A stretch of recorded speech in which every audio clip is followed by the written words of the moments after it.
Hi guys, I'm Princess Meg, and today I'm going to be reading the third chapter of Jane Eyre manga classic.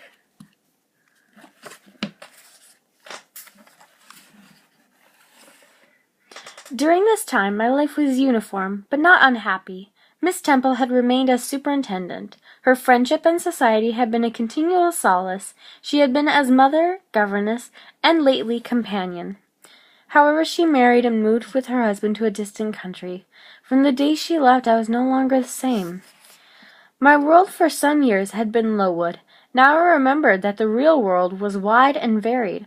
I placed an advertisement in the newspaper seeking a position as governess. There was but only one reply, from a Mrs. Fairfax of Thornfield. I accepted. "Farewell, Miss Eyre." "Farewell." As I was preparing to leave Lowood, Bessie came to visit with her little boy. Over tea she told me the fate of the Reed family. Miss Georgiana planned to run away with the young lord last winter, but Miss Eliza revealed their secret. The sisters live together now, quarreling like cats and dogs. John Reed went to college, but left quickly. He had become a dissipated young man, and Mrs. Reed was very worried about him. Bessie was much impressed with my accomplishments and declared me to have become quite a lady. She asked if I had ever heard from my relations, for 7 years ago a Mr. Eyre came to Gateshead seeking after me. Focused on my travels to Thornfield, the matter soon passed from my thoughts. "Will you walk this way, ma'am?" "How do you do, my dear? John drives so slowly I fear you must be cold. Come to the fire." Here she is. This is Mrs. Fairfax. "Mrs. Fairfax, I suppose?" "Yes, I am the housekeeper at Thornfield.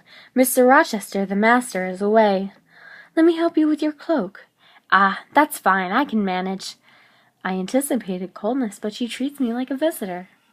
"I am so glad you have come. It will be quite pleasant to have a companion. The maid Leah is a nice girl, and John and his wife are decent people, to be sure. But they are only servants, and one can converse with them on terms of equality." They talk back and forth for a little while, and the clock strikes. "You have been traveling all day. You must feel tired. I'll not keep you up all night.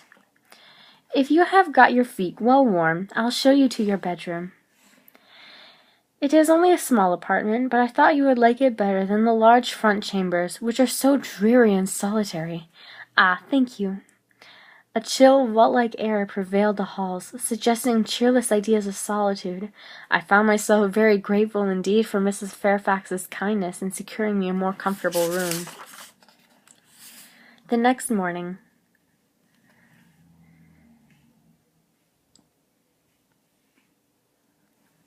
"Out already, I see. I see you are an early riser." "Good morning, Mrs. Fairfax. How do you like Thornfield?" "I like it very much." "Thornfield is a pretty place, but I fear it will be getting out of order unless Mr. Rochester should decide to live here, or at least visit more often. Great houses require the presence of the proprietor. Come, let me show you around. You keep these rooms in such good order. No dust, no canvas coverings. Except that the air feels chilly, one would think that they were inhabited daily. Though Mr. Rochester visits are rare, they are always sudden and unexpected. He dislikes having a fuss made when he arrives, so I keep the rooms in readiness." "Is he an exacting, fastidious sort of man?" "Not particularly so. He has a gentleman's tastes and habits, and he expects to have these things managed in conformity with his wishes." "Do you like him? Is he generally liked?" "Oh, yes, the family has always been respected here. Almost all the land in this neighborhood, as far as you can see, has belonged to the Rochesters for generations." "But what is his character?" "His character is unimpeachable, I suppose. He is a bit peculiar. Perhaps he has traveled a great deal and seen much of the world. I've never had much conversation with him." "In what way is he peculiar?" "I don't know. It's not easy to describe. You cannot always be sure whether he is in jest or earnest, whether he is pleased or the contrary. He is difficult to understand, but he is a good master." "Do the servants sleep in these rooms?" No, they occupy a range of smaller rooms to the back. No one ever sleeps here.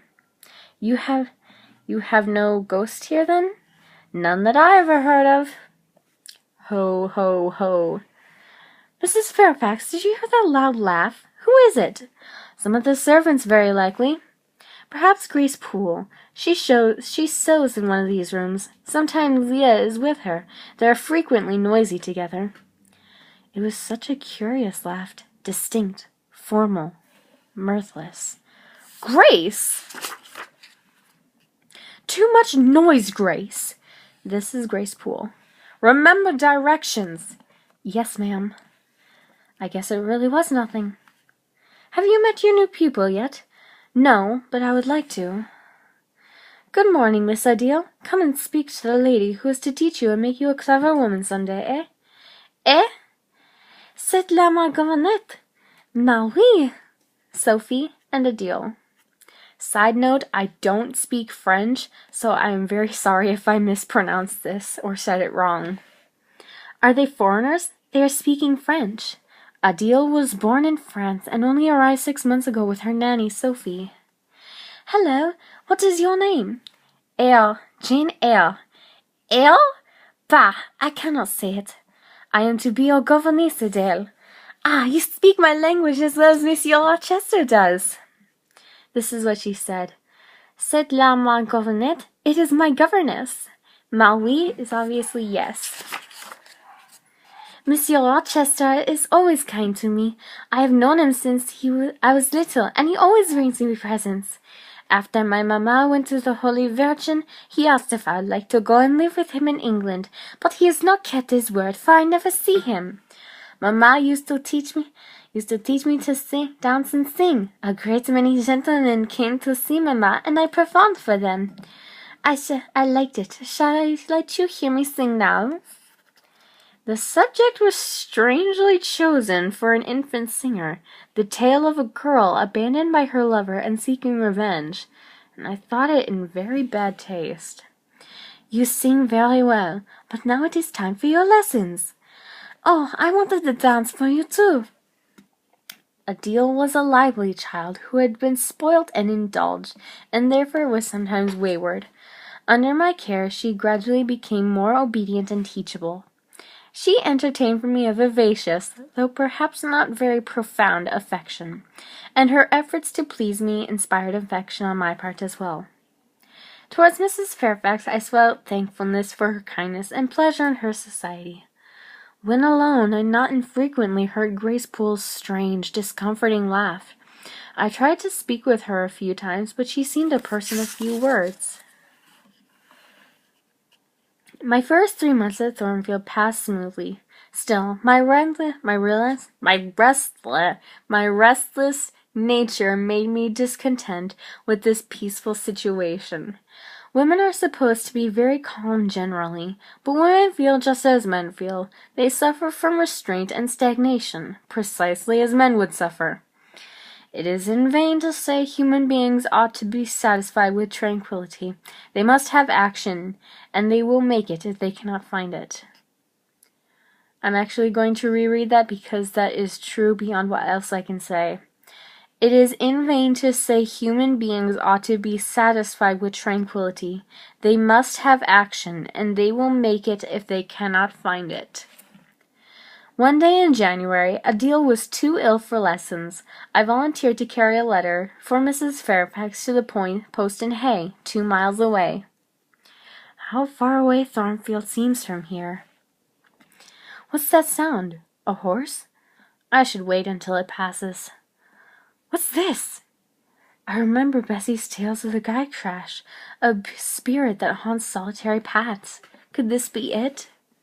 It's huge! It's merely a dog.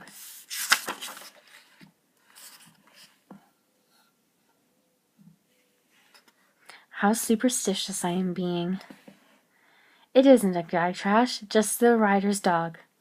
What the deuce? Ah! Dog barks to signal her coming. Sir, can I do anything? You must only stand to one side. Down, pilot. If you are hurt and want help, sir, I can fetch someone from Thornfield Hall. I'm fine. I have no broken bones, only a sprain. You may go.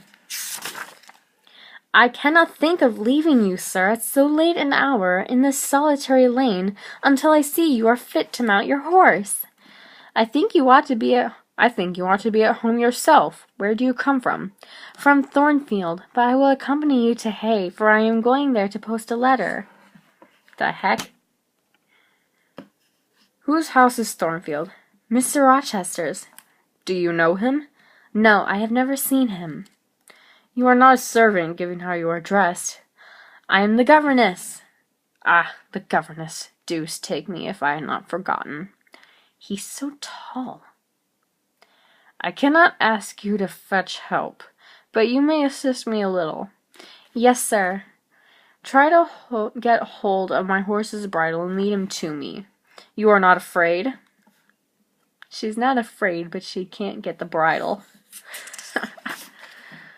Since you cannot catch my horse, I must beg you to let me use your shoulder. Here, boy, settle down. Please hand me my whip. It lies there under the hedge. Thank you. Now make haste with the letter to Hay, and return as fast as you can, little elf. What? The incident had occurred and was gone from me. There was no romance, no indication of importance, yet I was pleased to have been active, to have done something, and an existence all too passive. His face, so stern and masculine, stayed with me all through my walk to Hay and back. I am returned, Mrs. Fairfax. Miss Jane, welcome back. Eh? The guy trash? No, the dog from the lane. What dog is this? He came with master. With whom? With Mr. Rochester. He has just arrived. John has gone for a surgeon, for master had an accident. His horse fell, and his ankle is sprained. Master wishes to take tea with you and Adele. You had better change your frock.